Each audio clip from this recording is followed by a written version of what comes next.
Good afternoon. Thank you very much for your presence here. I'd like also to thank, of course, the organizers of this workshop, Frank Claude, Edo, also Annie, who has helped these days and put all this together and making me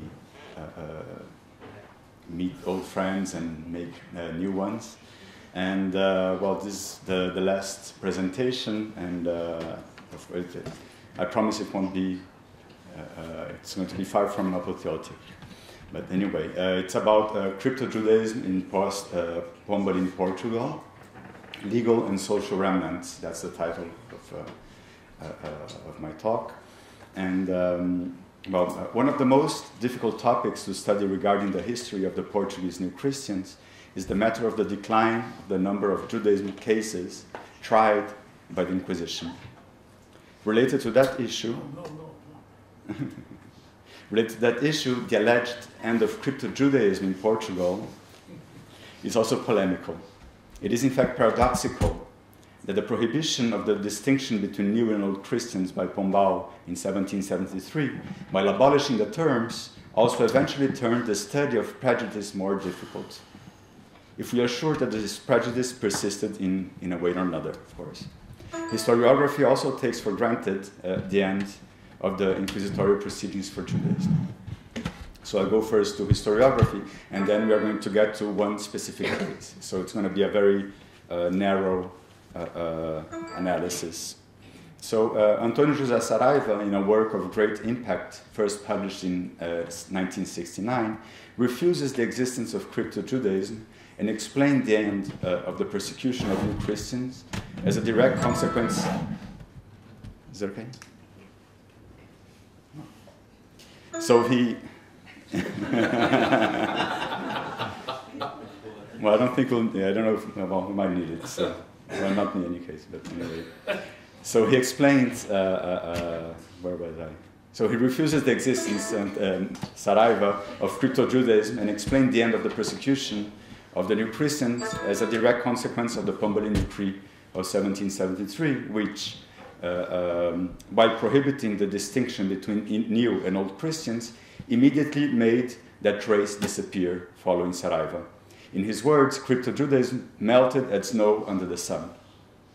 The decree would also logically have extinguished the possibility of the Inquisition trying cases of Judaism, even if the reforms of Pombal did not withdraw cases of Judaism apostasy from inquisitorial jurisdiction. The Portuguese Inquisition still could judge. Could judge cases of Judaism. Numbers also contradict Saraiva's conclusions, since the quantity of proceedings for Judaism started to drop before the 1770s. According to the figures developed by José de Gatores in a classical study, the last peak of activity of the Inquisition takes place in the 1720s, when the court sentenced around 1,400 people. In the following 2 decades, this number drops to around 800, decreasing to 600 in the 1750s. And I mean, that's the total figures for the activity of the Inquisition in proceedings, not only Judaism cases.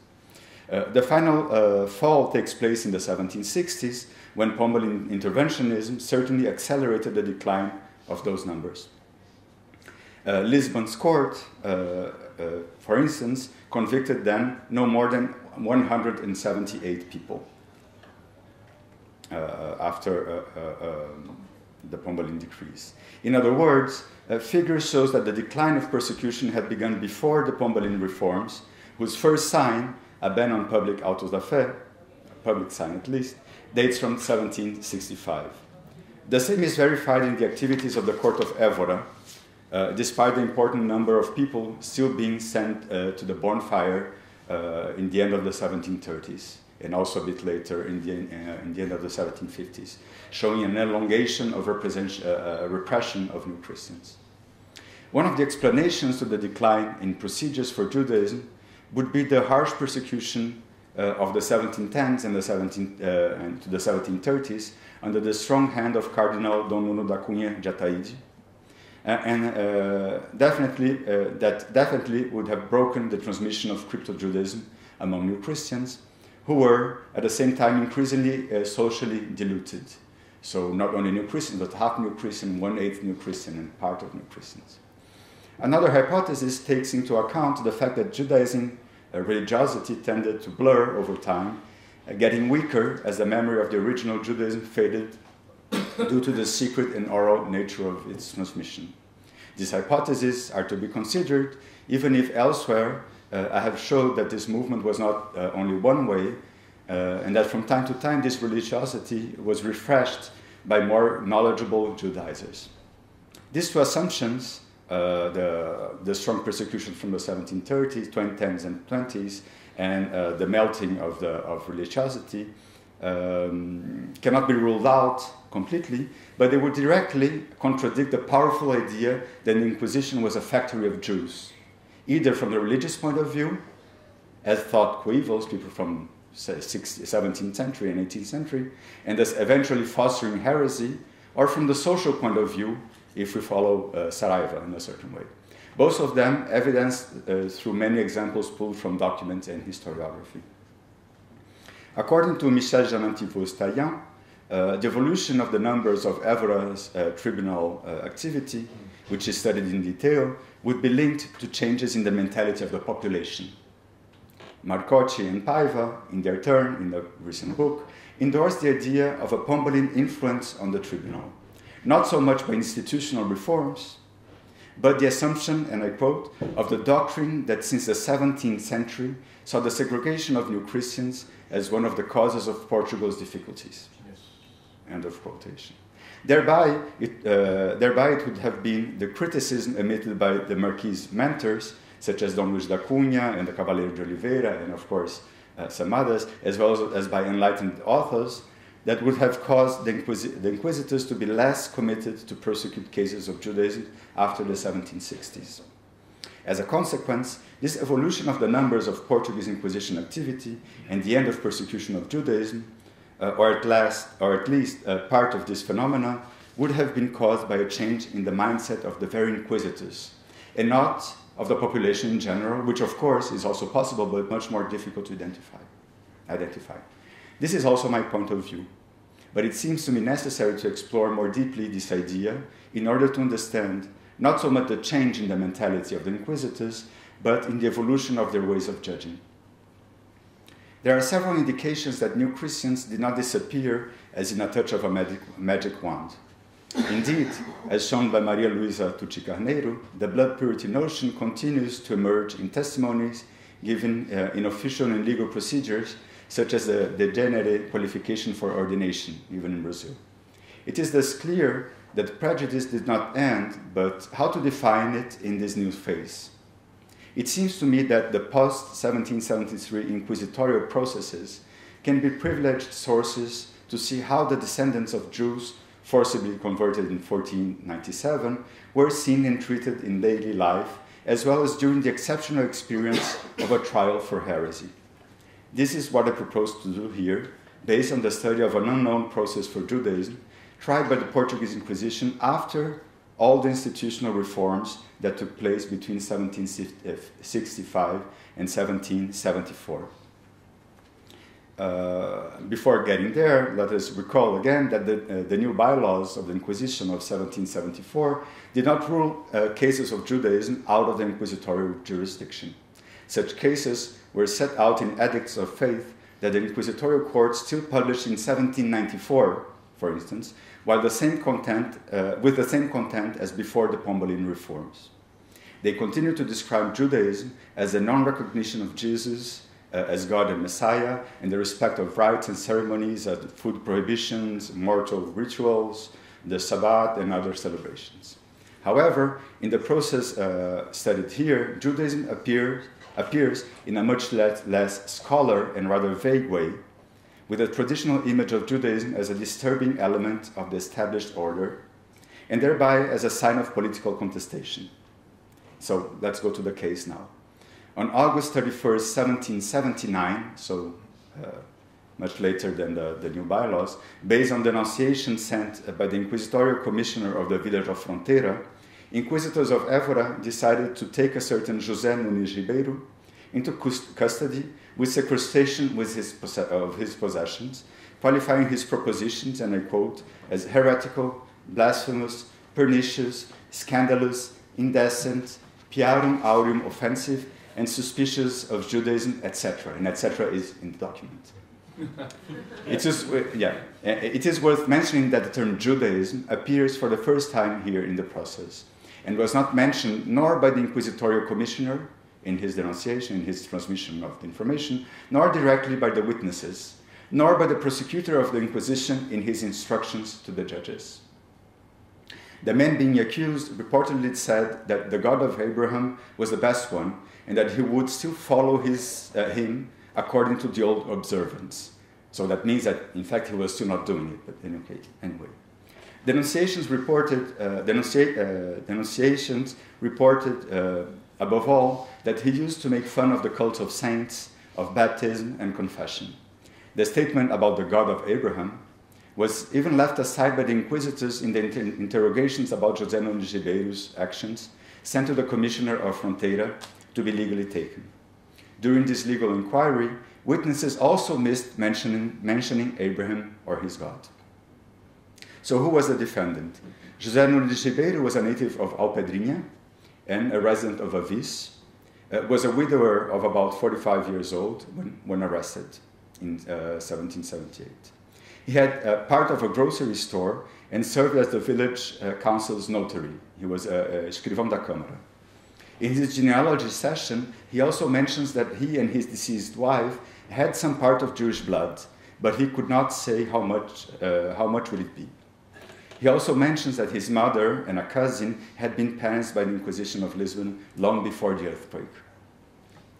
At the same time, he was trying to defend. At the same time that he was trying to defend himself, claiming a perfect religious behavior, his children wrote to the General Council, or to the Queen, to denounce the evil intent of a certain Antonio Freire, who was supplanted by the defendant, by José Nunes Ribeiro, in the charge of municipal notary. Freire, the enemy, with his relatives, would have been responsible for the false accusation of Jewish rights. That's what the letter says. The children of José Nunes still mentions, and I quote, the popular anger that cannot stand at all the holy law of May 25, 1773. So that, of course, they are talking about the royal law that abolished the difference between new and old Christians, which José Nunes' children featured the difference as an abusive infamy. According to them, their father's enemies, and I quote, wanted to keep that old hatred that human wickedness and malice always knew how to excogitate against all those who were favored by that holy law. So the letter sent by José Joaquim Ribeiro, that's his son, and his sisters, had no effect, since the denouncers do not seem to be related to that person they were mentioning. And, but anyway, an inquiry about the good behavior of José Nunes Ribeiro and an inquiry to confirm the denouncers' sayings were done in Avis in February 1780.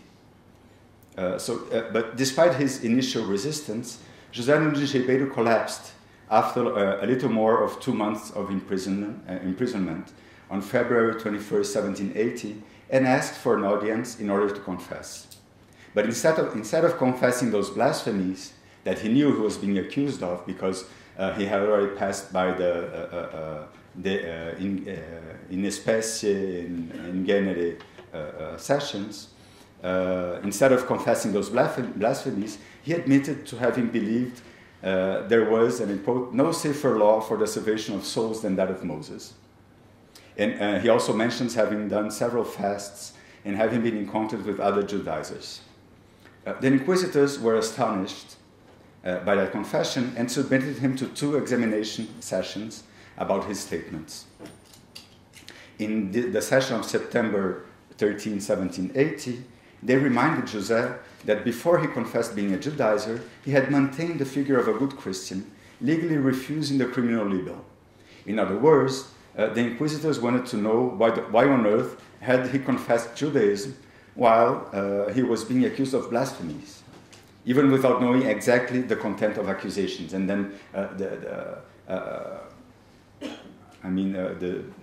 the procedure, how the procedures of Inquisition changed after 1774, I think it's, we think they changed a lot, but in fact didn't change so much. We can talk about it later. It was not unprecedented that the defendant got arrested for one offense and confessed another. But I think inquisitors did not expect more than this kind of behavior at the time of the case in question, in the 1780s. There were no consensus, that went to the end of the process, there were no consensus among them, among the inquisitors, while issuing the verdict. The majority of them, one inquisitor and two deputies, following the popular image, assimilated the libertine, blasphemer, and indecent behavior for which José Nunes Ribeiro was denounced to the Judaism he confessed in prison, and were therefore in favor of emitting only one and unique sentence, putting both things together. He would thus be seen as, and I quote the inquisitors, having confessed the errors for which he was strongly suspected and then arrested and charged, and should formally abjure in public, and his sentence also be read in his parish church. He should have as penalty the confiscation of his possessions and be imprisoned at the ancient Jesuit College of Évora. On the other side, the one only inquisitor, Geraldo José de Abranches, was of the opinion that they should differentiate the two faults. For him, José Nunes Ribeiro should be considered as having voluntarily confessed, being apresentado for Judaism, and should only have as penalty to abjure in forma before the inquisitors, or in a private ceremony. Regarding the original reasons for his arrest, the blasphemies and etc., he should abjure only de vehementi, since he could not be considered as a formal heretic, because he did not having spoken words that contained true heresy, nor he did not stand up for those errors, so he was not to be considered a heretic. The General Council of the Inquisition, in the presence of the Inquisitor General, was the opinion of the majority of the inquisitors, assimilating the two offenses, so the blasphemies and Judaism. José Nunes should abjure in forma and hear his sentence dressed in the penitential habit, also incurring the penalty of confiscation of his belongings, which implied heresy.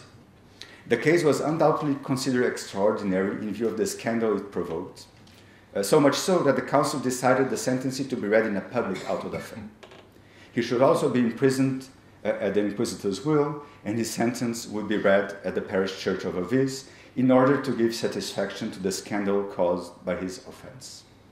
The auto da fe, in which were read the total of 8 sentences, not only his, was celebrated in the main room of the Évora court on September 16, 1781, and were present inquisitors, deputies, prosecutor, and officials of Inquisition, and I quote, and also members of the nobility, the clergy, and people of this city. End of quote. José Nunes' sentence was also read in the Church of Our Lady of Avis in October 21st, to which attended a lot of people as it was Sunday. While trying, I'm arriving to the end here, while trying to understand what happened to new Christians in the post-Pombaline period regarding their own identity and the way by which they were seen by their neighbors or the inquisitors, this process can lead us to several conclusions, or rather hypotheses, that should still be confirmed by more thorough research. First of all, it is clear that the law of 1773 did not have the power to erase the knowledge that people had of the family origins of their countrymen. And if there was a prejudice against those who were known as New Christians before that date, this prejudice was still effective, at least for the time of this generation. It is not possible to assume that this knowledge was already diluted by 1773. José Veiga Torres, and we've seen, as Fernando Olival has shown yesterday, has indeed shown that the number of applications for diploma of familiar, that was more than anything a certificate of pure blood, reached its apex on the eve of the 1773 decree. José Nunes Ribeiro himself informs having Jewish blood, and that information should have been known by all. To all, sorry. Jean-Frédéric Chaube recently reaffirmed, and I quote, that racial thought responds to the imperative of producing otherness where it is no longer obvious. So these processes leading to the differentiation of what had ceased to be discernible through the political will of the dominant group, these processes of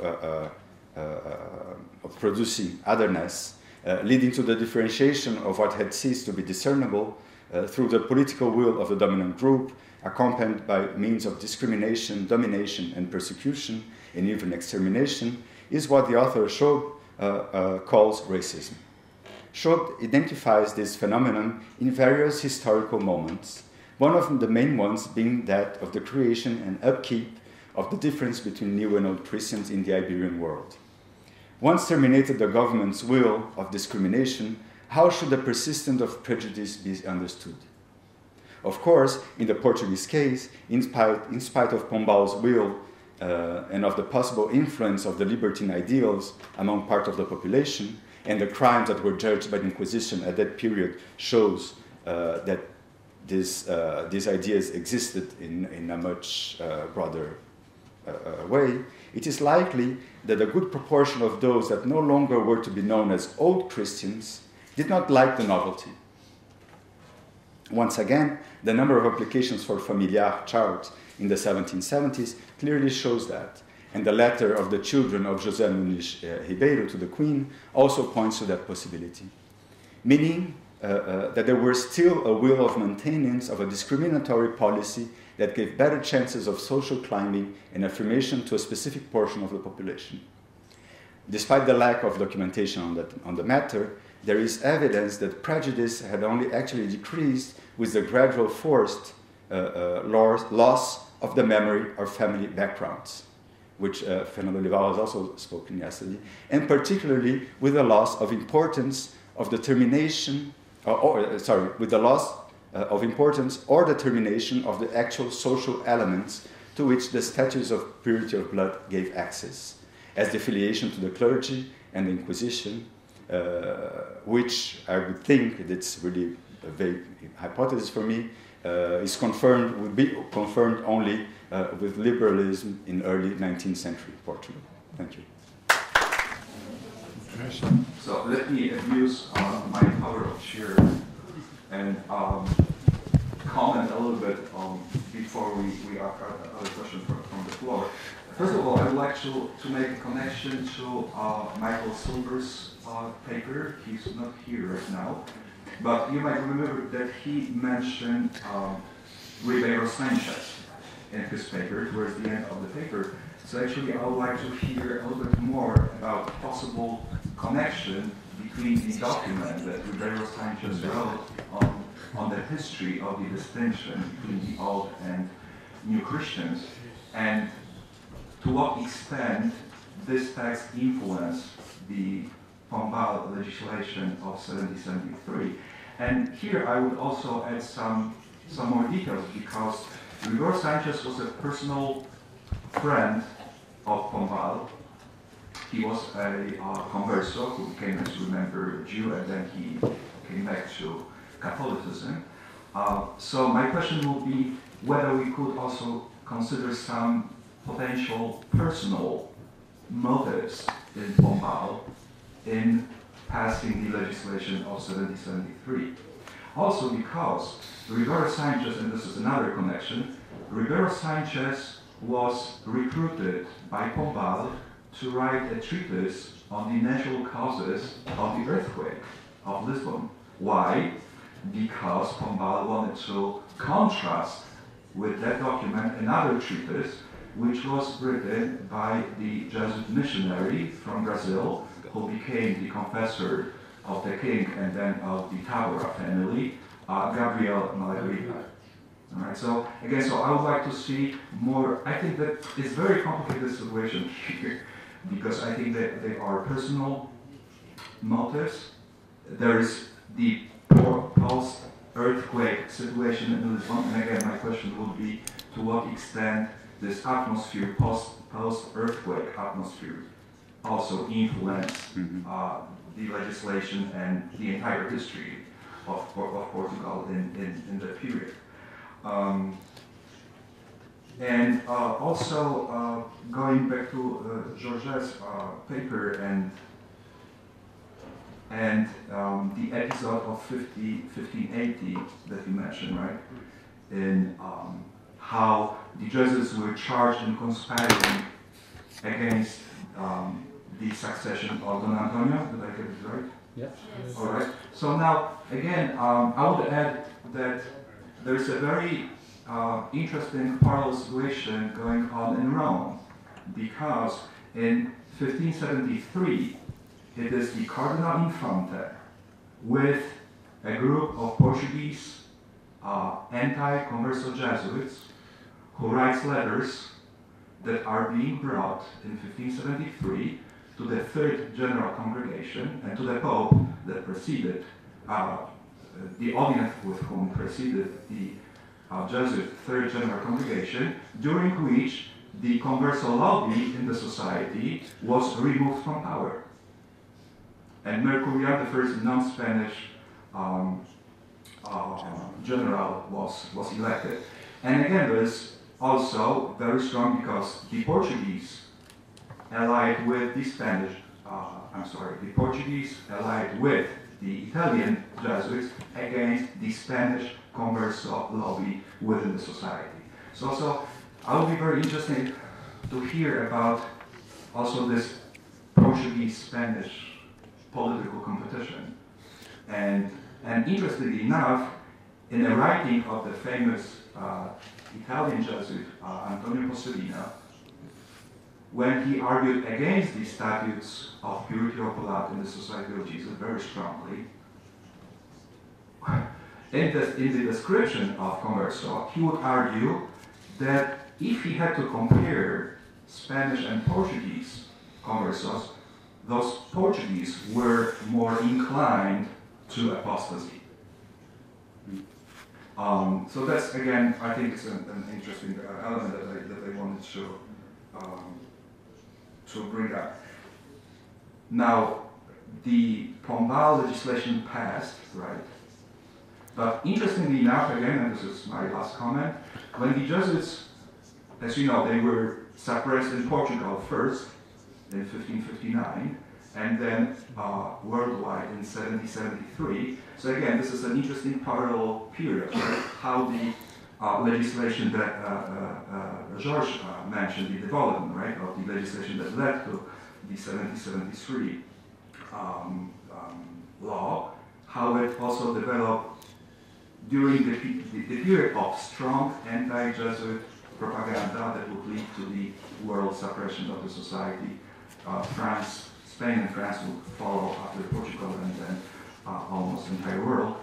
And but when the Jesuits were restored in 1814 in the aftermath of the Congress of Vienna, they did not abolish their own purity of blood laws, which means that even the Portuguese Jesuits or the Spanish Jesuits, or those who went back to Palma de Mallorca, and the college was near Santa Eulalia Church, which is the Jueta parish even today, they did not abolish their law. So my question will be how that was possible that the Jesuits could maintain anti-converso laws within the society until 1946,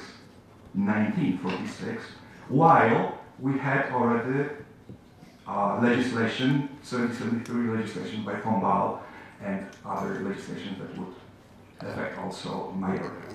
Yes. Thank you.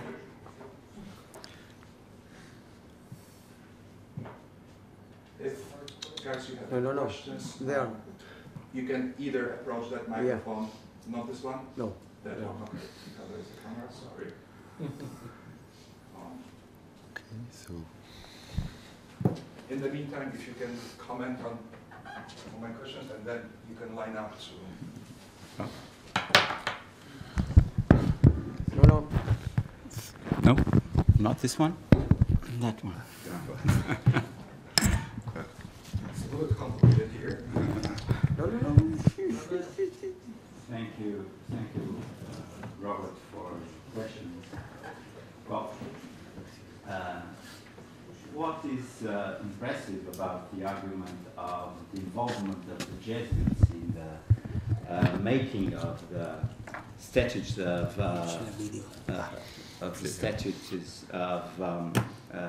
purity of blood is this link with Don Antonio, because otherwise it would be acceptable as a general notion of the influence of the Jesuits, but the specific case of Don Antonio, because for instance in the Dedução Cronológica, which is the centerpiece of the campaign against the Jesuits, there is a fleeting mention of calumnies against Don Antonio, but no mention of this new Christian linkage. So, and then the thesis, which is in the compendium of the State of the University, and then again in the legislation of 71 and 73,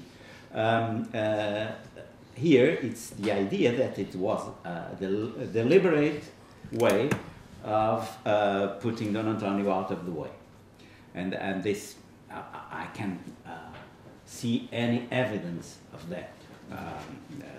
Of course, there are some mentions about the role of the cardinal, and sometimes they are not very nice to a member of the royal family.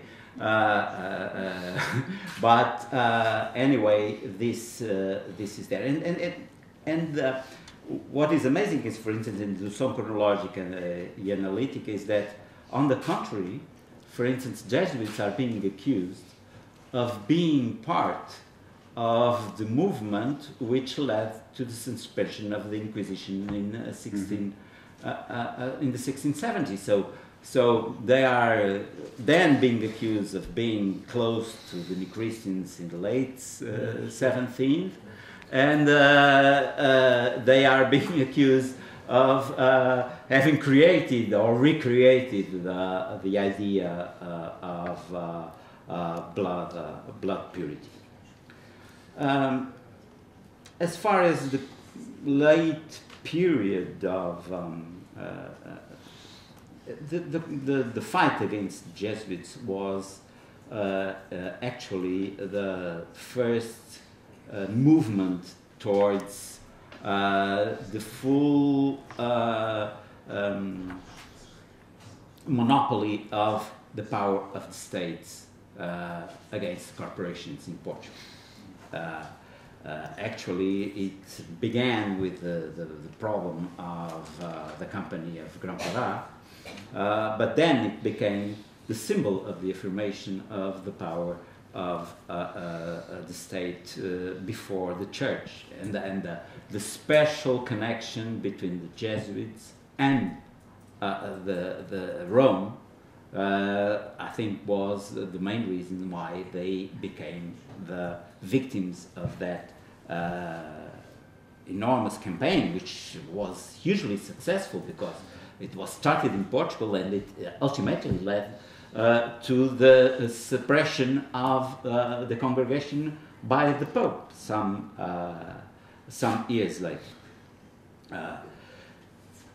As to how and why they couldn't keep, after the Restoration, their own statutes, I wouldn't really have an answer, because this has to do even with regimes which admitted civil equality. So it's a kind of subsistence of prejudice which shouldn't be admitted, even though the church had its own autonomy, but in view of the constitutions, of liberal constitutions, this shouldn't be really admitted.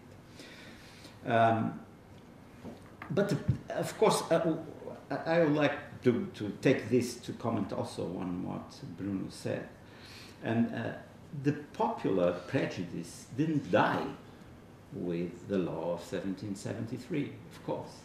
And I think that the fact that Pombal was so cautious in the procedure of approving the law has to do with this recognition of the existence of the popular prejudice. And when he says that liberty of conscience is not practicable amongst us, that's what he wants to say.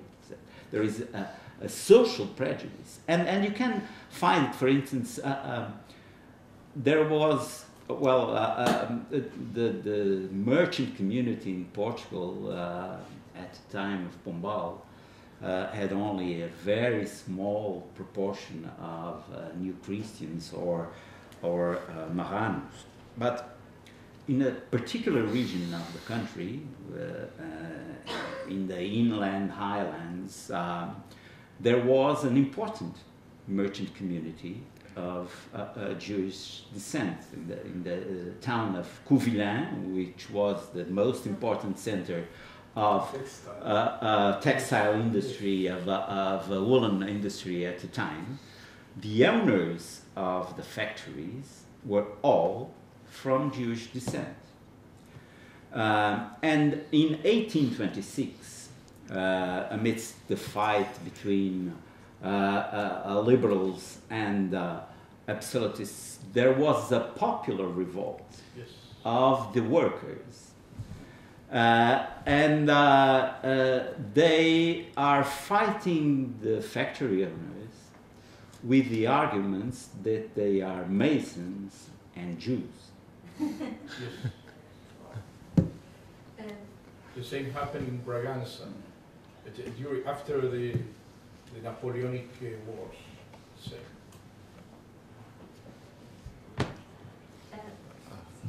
I don't have to answer, please.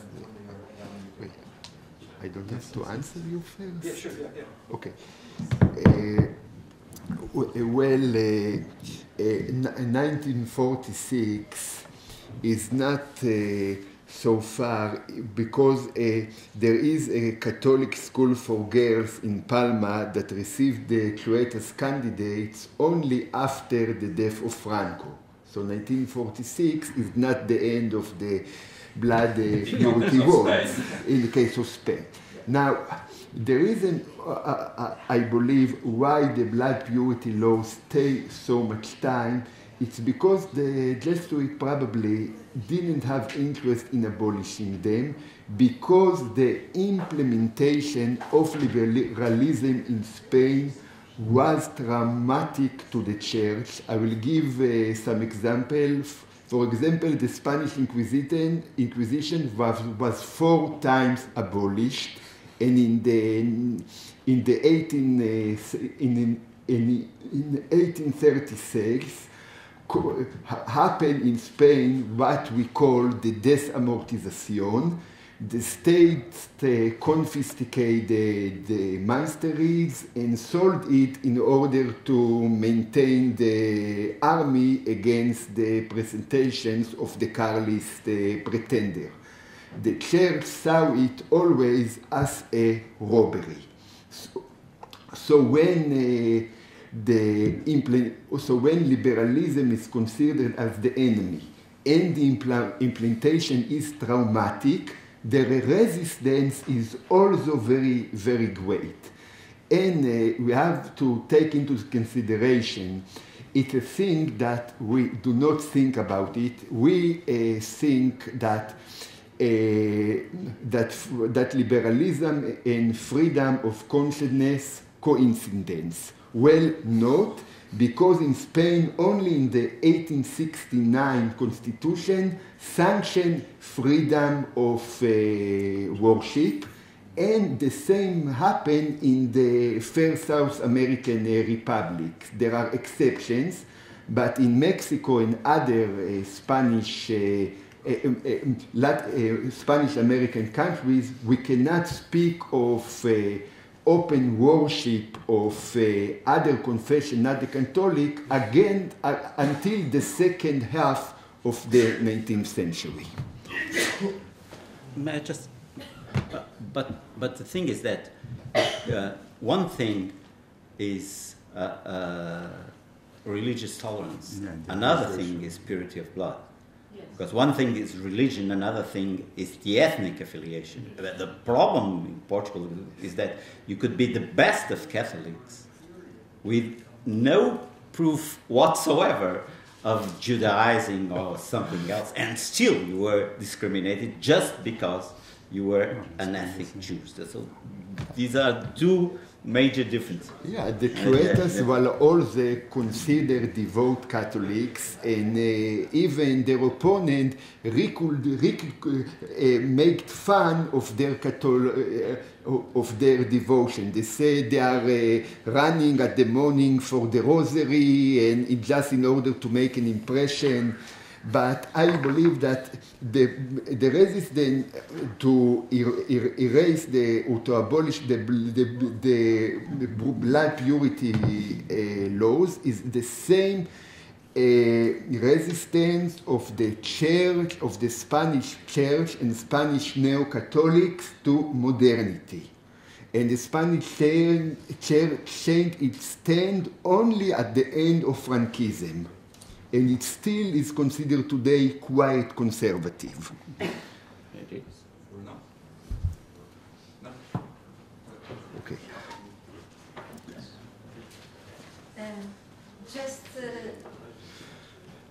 Just to say that the question of Don Antonio and the Jesuits is just a political argument, because the Jesuits at that time still didn't adopt for themselves the statutes of purity of blood. This is only a political argument. But if I hear of the three papers, it's possible to say the end of purity of blood in 1773 in Portugal is more efficient out of Portugal than inside. Is it possible to say that?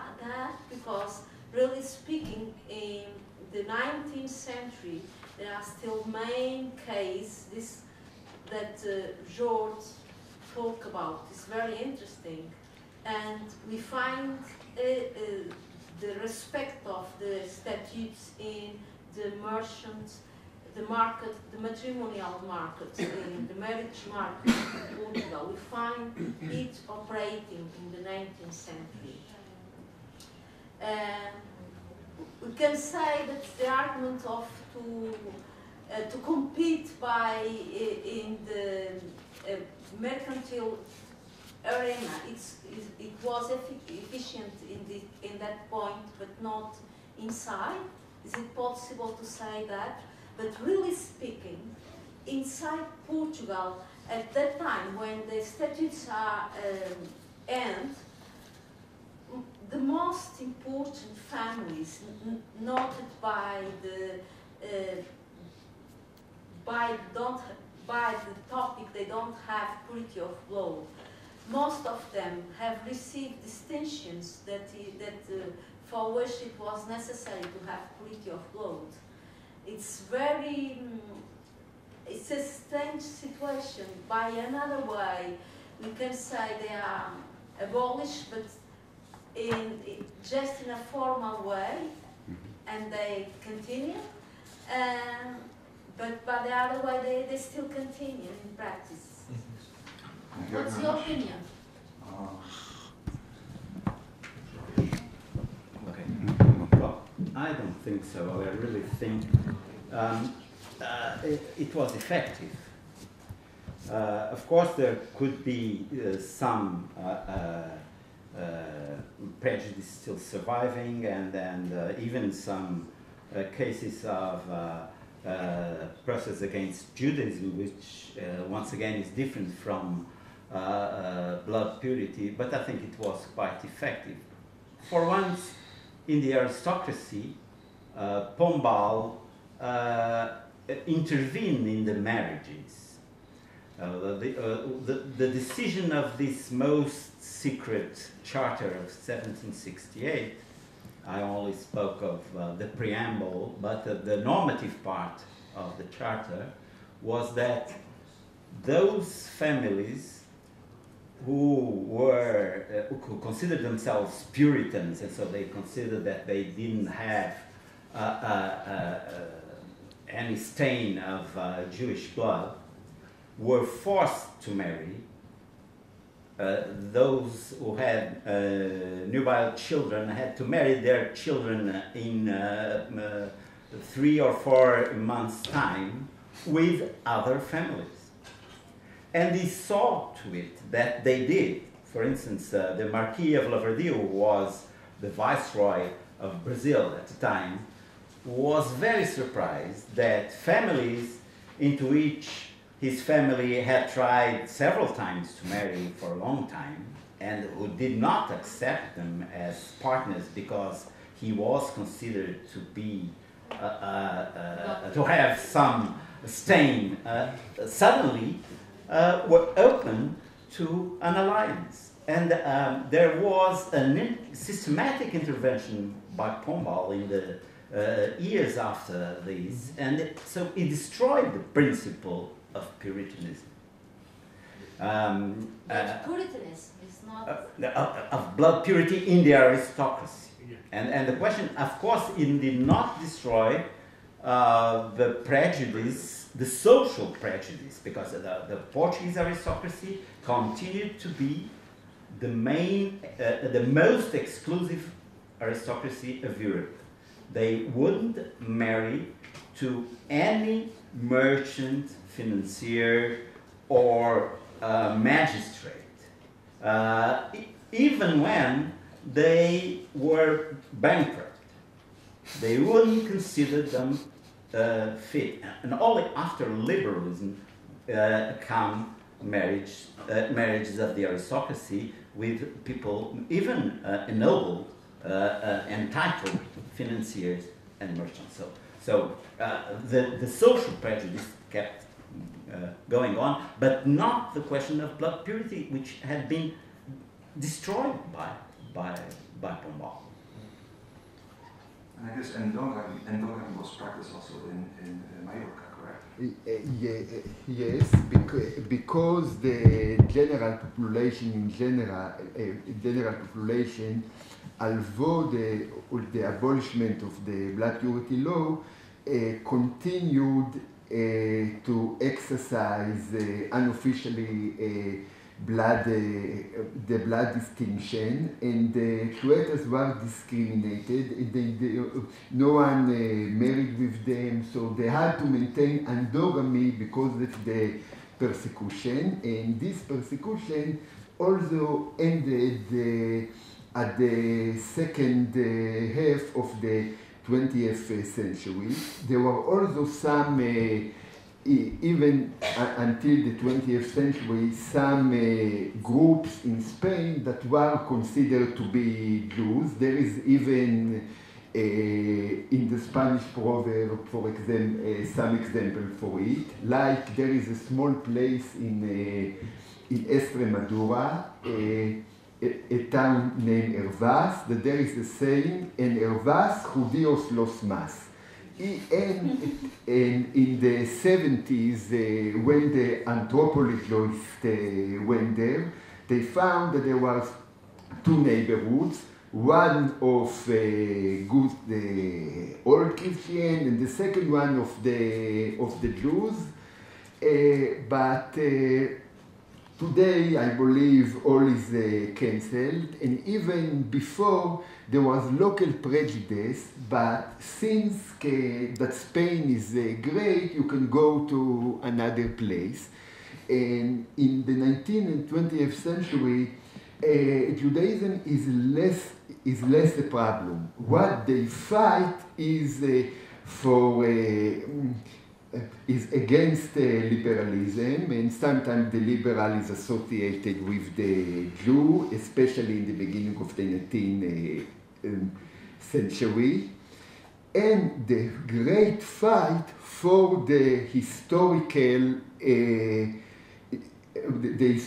memory between liberals and conservatives of how to treat the his Spanish intolerance. This is the great war that goes on in 19th and 20th century Spain.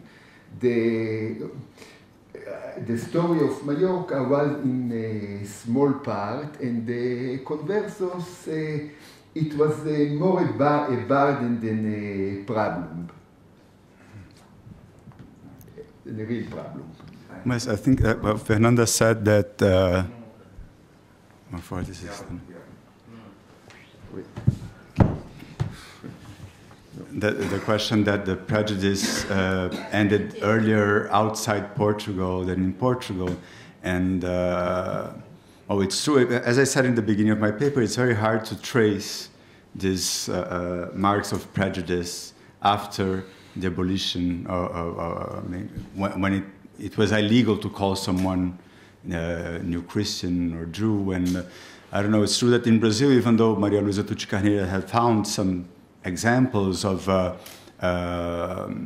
people being said to have not having New Christian origin in habilitações de gênero to the priesthood, still in the end of the 18th century. So some very few examples of that, and then that disappear. And I don't know if it's, I don't know,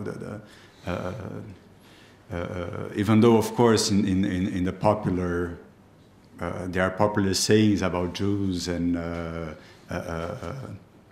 etc., but not specific to regarding someone. It's just the image of Judaism, but without specific cities, like in Évora. No, without specific cities and specific groups. Nobody's called, I don't know, in 19th century Brazil, maybe related to some political matters, but that person is not specifically, it's just because maybe he's liberal that he's called a Jew. It's not because it has Jewish origin, New Christian origin. That was in Brazil, as far as I know. I guess we need maybe more research to be done about that, but as far as I know, there is no signs of that. As there is in Portugal, sorry.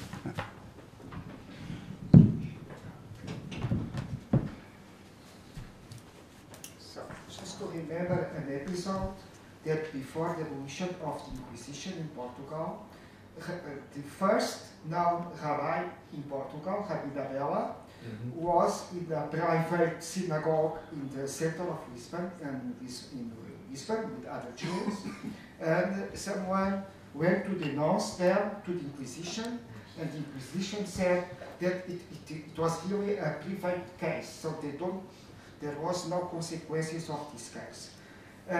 This is to stress that to me, what is more interesting, because I don't know nothing about this, and to me it's very strange, it's the time between the end when the people was, the last case of the person that it was persecuted by to be a Jew, and when, I'm not speaking about the coming of Jews more or less secretly to Portugal from Morocco, etc., when the Inquisition still exists, is the existence of a crypto-Jewish association in Lisbon.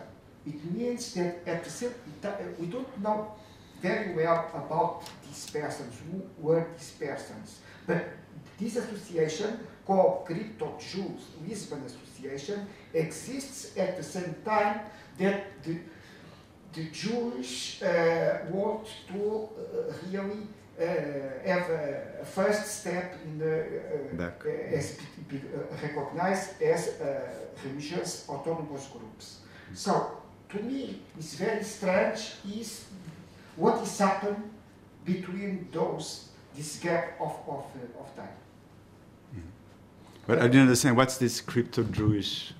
No, there was a crypto-Jewish association in Lisbon, at the same time that the Jewish coming from Morocco and abroad try also to organize this community. But they call themselves a Crypto-Jewish Association, Associação de Crypto-Judeus? Exactly. When was it created? More or less 1830 like this. So I feel that during this time, the crypto-Jews, I'm not speaking about the case of Belmont and Bachmann later, it's another context. But I feel during this time, they stopped to have afraid to be seen as a different group, not really connected with the Jews that came abroad, but someone that are proud of being crypto-Jew. Not to be afraid of being a crypto-Jew. Well, the title of the association, I'm just imagining here, shows very clearly that it was a construction, a recent construction. I mean, crypto-Jews from 18th century Portugal would not call themselves crypto-Jews, would call themselves Jews. So it was a construction. I don't know what were the activities of this association. Was it a religious activity? Was it a political activity? I guess we have to know all this before guessing what they were. For much as I know, it was more a political organization to reivindicate the rights to these persons. But to me, what is more interesting is to know what is happening between the last trio of the Inquisition by Judaism and the appearance of this group that are really proud of to be crypto-Jews. Well, I guess we'll have to know more about this group, because just with this information, it's very hard to imagine. As I guess, well, I said in my paper, we have to always be careful thinking about the different generations. Like these people in the 1830s, they were not born, or they were very little when the law was applied. So it was already a construction there regarding something that I don't know, because I don't know nothing about this association. But it's interesting to know. I didn't know of the existence of this group, and I would like to know more about it. If you and then we can dialogue a bit more. But I would think that maybe we will need one. We would, at least in the big cities, or I don't know, we need a couple of generations to change the idea and the image people had about what was the problem of being having new Christian relatives, or people that were like the person that this process that I studied. He knew he was new. He had new Christian origin. His mother had been arrested by the Inquisition. A cousin in 1745. In fact, it was not much before the earthquake. So it's something very fresh. In the 1830s, those things were not fresh anymore. It's already something that they would know maybe by a transmission of knowledge through the families, but also through Alexandre Herculano. No, that was a bit after that he wrote it's 1840 something. But I don't know what was circulating regarding the history of the Inquisition and the Jews of Portugal in the beginning of the 19th century. But I think we could go a bit in that direction to the construction and the foundation, creation of this association. I don't know. Other questions from the floor? Please, Roberto. Can you use the microphone, please? I don't think it's necessary, because you mentioned before in your final resume that the discrimination actually finished in 1946. Why did you mention that date? What happened in 1946? As much as I understand the context of the general congregation that abolished, that abrogated the law, I look at, in the archives, I look at different arguments from different provinces of the world, and the arguments were very different. But the prevalent one, it seems to me, was that the Jesuits did not want to be associated with modern anti-Semitism in the aftermath of the Second World War. But there is no law decree in 1946. There is a decree, but strangely enough, the decree does not specify. The decree does not specify the reasons behind the abolishment of the purity of blood statues. There was a movement a few years ago. I was involved in it, and we were making pressure for the current Soviet General of the Society of Jesus to make a statement and somehow relate to the history of Jesuit anti-Semitism, but the petition was unsuccessful. Because otherwise you can also say that the discrimination finished in a way when the King of Spain went to the synagogue. I was present in Madrid, received the Bible of Alba, a copy of the Bible of Alba, and at that point it was said the Jews are not, the old laws which were never cancelled, you know, on the entry of the Jews were abolished, and that the anti-Semitism was finished. And there was a big reception in the Palacio Oriente, which I attended, where a number of Jews from Morocco and all Sephardic Jews were received, you know, as a sort of the last act of an official anti-Semitism. That was in the, I believe, in the 70s. It was before the Portuguese Revolution, I remember. I'm raised in Portugal, and I lived in the same street than the Spanish royal family, and I'm a friend of Doña Pilar and Doña Margarita, the Infantas. So, because I was raised myself in Spain, when my family got in 41, I was always in a group, in a Spanish group in Portugal, until I melted now, and then finished. The Spanish group is back in Madrid, and I'm still in Portugal with Portuguese friends. But the Portuguese, I never felt discriminated in Portugal. And in Spain, when I went to school at the age of 14, in the patio, where the intermission of the classes, one guy called me judío de mierda. And so I took him and I banged him against the tree. And he had blood here, and he almost passed away. The other one, yeah. And so this was taken immediately to the Consejo de no, there was a normal, and the teachers, the director of the school, called Caballero, who was of the regime, and there was an Andalusian Latin teacher who called me Bachmann, and somebody else, and so they decided that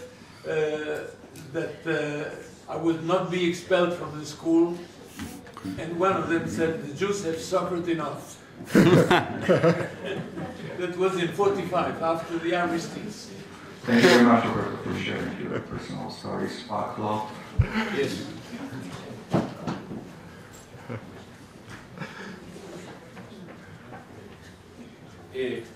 First of all, José Alberto, you always surprise me by your discoveries.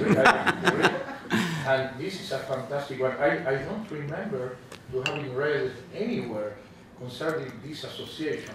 Then please, if you have any information, I think that Bruno and many others will be very grateful, because you are right. This is fantastic. This is fantastic. What I know, what we others know, is concerning some testimonies of Jews living in Portugal at the beginning of the 19th century. Phillips, for example, and he told not only to have met several crypto-Jews in Lisbon, but to have been invited by one of them to a kind of picnic in which they celebrated their Jewish ancestry, and they even showed him phylacteries brought from France. But this association is fantastic, and Bruno is right.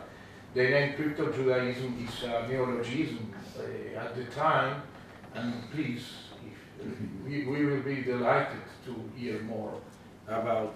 Now, I have some comments and short comments. Huh? Short comments. With me? It's an oxymoron. Why don't we take a small break now and then come back? Then I will be back. Okay, very, very short. Concerning Professor Pedreira, George. It is true that that this story of the periodo Crato is completely crazy, tirada de los pelos, as we say in Spanish. It's an excuse, and still, we have to remember against what Fernanda said, that the Jesuitical order in Portugal began with a quite anti-Jewish Converso policy before the anti-Converso laws was endorsed. And let us only remember two figures, the brothers da Câmara, who were very influential during the time of King Sebastian. They were close to the Jesuits, and they endorsed the Mesa da Conciencia, and they very, very anti-Conversos. And concerning the also Nitai and you, George, what strikes me is that with the exception of this historical crazy justification, the other justifications for put to an end to the differences, and also regarding the Chuetas case, are very old, in fact. They date at least 100 years ago. Nitai, he reminded the book of Salucio to limit and put to an end finally to the difference between other and Christians.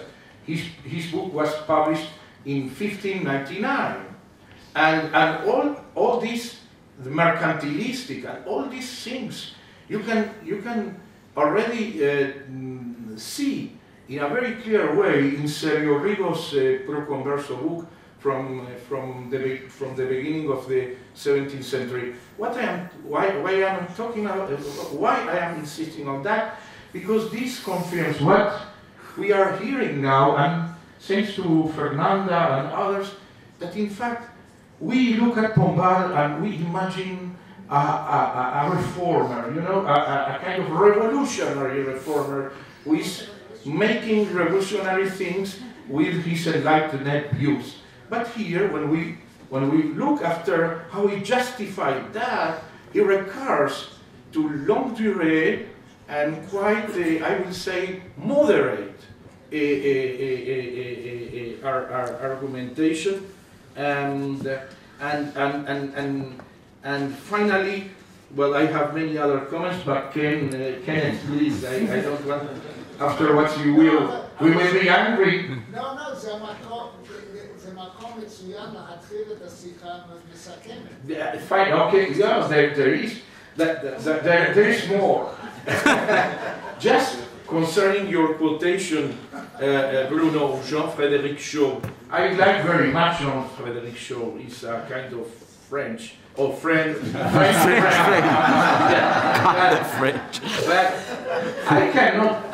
who can agree with this idea that racism begins to be concrete when boundaries of otherness we are doubting? How could we claim that if you have in mind, for example, the case of the black African slaves? On the contrary,